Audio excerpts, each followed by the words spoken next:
are running a campaign to end the execution of juvenile offenders across the globe, and your help can really make a difference. Amnesty International opposes the death penalty because it's in violation of two fundamental human rights, as laid down in Article Human rights campaigns can stimulate the passion of children, and there's a big opportunity for teachers to enrich lessons by introducing these issues across the curriculum. School's over for the girls of Bryn Havran Comprehensive in Barry, South Wales. But for the weekly Amnesty group, there's serious work still to be done. Leaflets there. I would like it if everybody could take one of the small leaflets home with them this evening, so that if you are asked any questions by people out in the street, you know what your answers are going to be. The group was set up last year by Naomi How does Howes. it feel in those? Imagine if you were locked in a cell for 24 hours a day with maybe one of these on, with nobody to talk to and no... Assisted by drama teacher John Coombs, she's helping the girls plan a demonstration against the absence of fair trials for detainees at Guantanamo Bay. There's not that much in Barry that shows all the international stuff.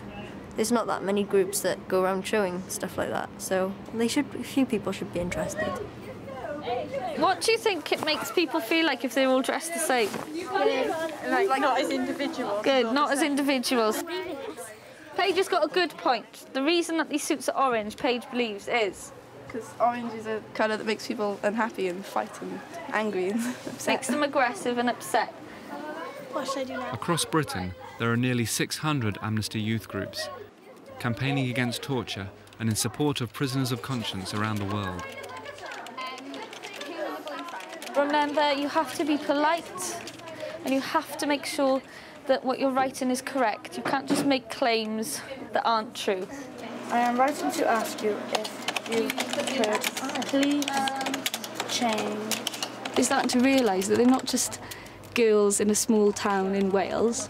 They're actually people of the world, and their voices make a difference and their voices matter. I don't know whether it's something to do with the area that they come from. It probably is. But they have a very strong sense of social injustice. They've written some very expressive pieces about violence against women, but everything now appeals to them. It's not just gender specific. They've become so involved that every urgent action that is necessary they will take on board and run with. They've received replies from governments, from Tony Blair and from the Welsh Assembly, and to have those replies to these girls is such a huge thing. Woke up early this morning. Love me now. I got out my bed early this morning. Right, take a seat, everybody, please. Thank you. Naomi teaches English and music. Hope, I'd like you to lie down there, please. And this morning, she's taking a Year 8 lesson on the blues. You put your head there by Hope's feet. I hope they're not smelly. She's found that bringing human rights into lessons can inspire the pupils. Nice and close to your touching. In Year 8, we look at the music of Asia, music of Africa, music of our country, music of South America. And within that, there's always a story to tell that is human rights related. There's always a history of the people, history of how their music came to be. You are on a boat. You have been taken from your families, from your homes. You've been thrown onto this ship and you've been forced to lie exactly like this. And this is how you're going to stay for the next few weeks. I'd like you to get up carefully and go back and sit at your Naomi places. plans to get the students to channel their feelings about slavery into a blues song. Now, can you all just close your eyes a second, please? I'd like you to imagine now what it must have been like to have been stolen from your family and taken to a country you've never even heard of and forced to work in the fields. Long hours, no money, no breaks, hardly any food. How must that have made people feel? Right, open your eyes.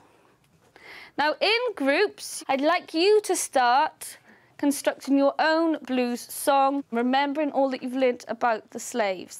And whilst you're working, I'll be playing some blues music in the background to give you some inspiration.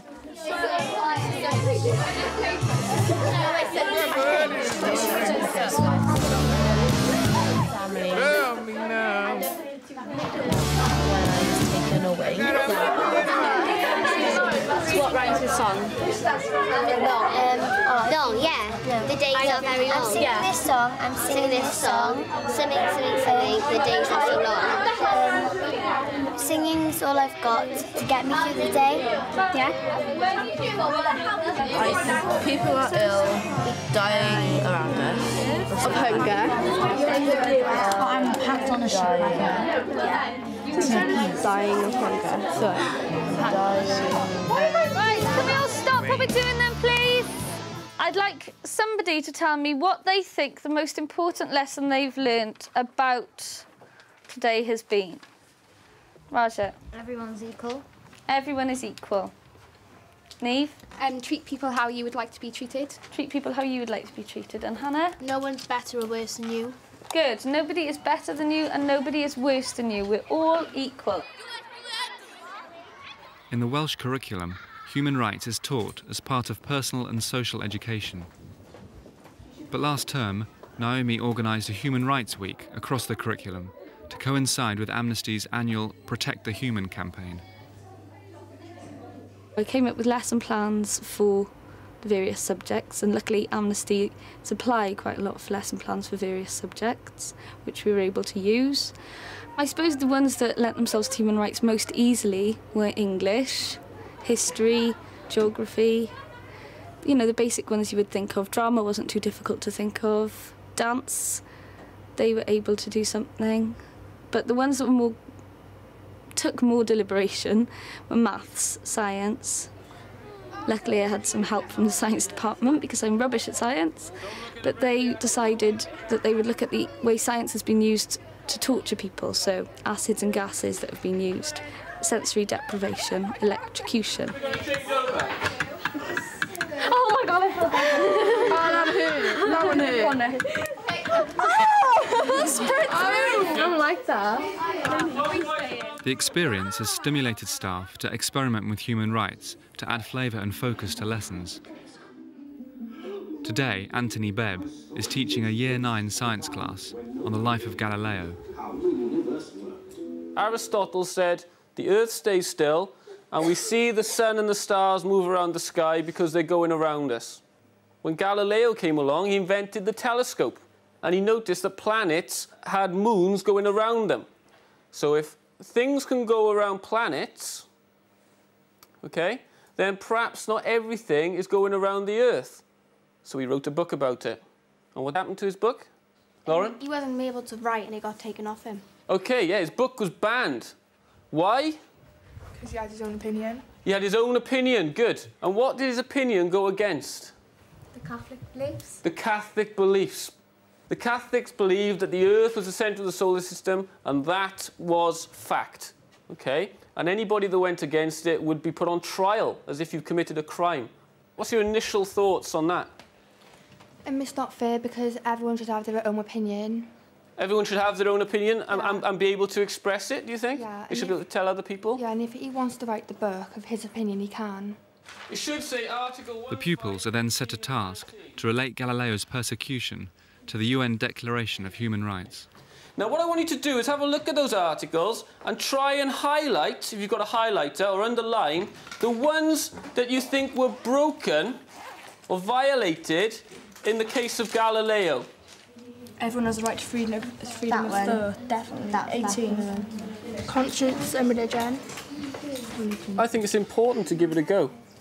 I think you have to make your lessons, you know, in a way controversial and a bit risky for the pupils to get involved. I mean, far too many science lessons are sedate and are boring and have got no focus. And they're done just to get the curriculum across and to meet deadlines. Whereas if you put a story behind it and if you make it applicable to what's happening in the world, I think the pupils are far more likely to get switched on to it. The girls learn Welsh, Spanish and French. And the head of languages has found introducing human rights can energise lessons. Because they were so riled up by seeing a picture of someone tortured, they really, really wanted to give their opinions.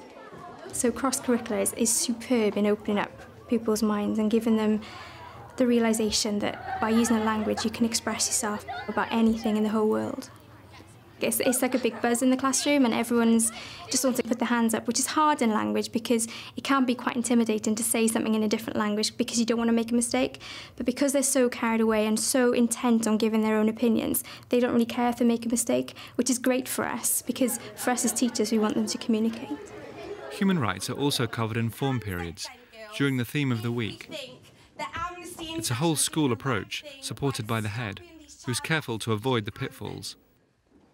We've made sure that children have opportunities to investigate and reflect and to think for themselves, opportunities to discuss. It would be totally inappropriate for us to indoctrinate views, political or of a moral viewpoint. That's not what we're here for. We're here to allow children to think for themselves, to open their eyes to what's going on in the world, and for them to come to a balanced value judgment. He's also found that one-off events have their limitations. The lesson I would certainly share with colleagues is that if you're going to try and drive any issues to do with human rights or any other key issues that you want to deliver through citizenship, it's a coordinated programme of events over a week, over 2 weeks, and gradually allow that to build in. But the message is consistent. And that is, you know, in this particular case, about the value of human life. Meanwhile, the Amnesty Group has hit town. What we're not doing is causing a riot, okay? Go and get them then. Go. Girls, go. We need 2 people with clipboards over that side and 2 people with clipboards down there. Basically, people are being held captive and being tortured and that, and without any evidence that they've done anything wrong. They've just been put there because that's what they suspect they're terrorists. Sign my name as well, then. Don't do it yourself. The pupils can also learn some surprising lessons from taking part. Yeah, and they all get locked up and tortured and beaten. And burned with cigarettes. And some of them... Something I always say to that, do we chop their heads off? Because that's what they've been doing to our people when they've been caught. They've been chopping their heads off. And that's not nice, is it, either? When he was signing the thing, he was like, I'm not signing my life away or anything. And I was just like, no. He said, oh, well, they deserve it all. And then we gave this one woman a leaflet and she started walking away going, we'll come back when we've read it. It's good to see the girls explaining to people in their own words what they think is happening. And it's nice overhearing girls saying, well, it doesn't really matter what these people have done. Obviously, people that have done wrong need to be imprisoned or punished, but nobody deserves to be tortured. Basically, people are being held captive. People are being held captive in Guantanamo Bay. They think they're terrorists, but they haven't got any evidence that they're terrorists. I'm not worried about them. They're all terrorists. They're not, though. Oh, they say they're not. They're getting tortured, and they might not even be terrorists. They might be innocent people. Look at this, right? He's got a cover over his head, he's been beaten, battered and everything. That's a fix-up, that is. That's not a fix-up. It is a fix-up. I think some of the members of the public are a little bit aggressive, but that's okay. The girls have managed it very maturely, so I'm pleased. They're learning how to deal with people who maybe don't agree with what they say in a, diplomatic and mature fashion.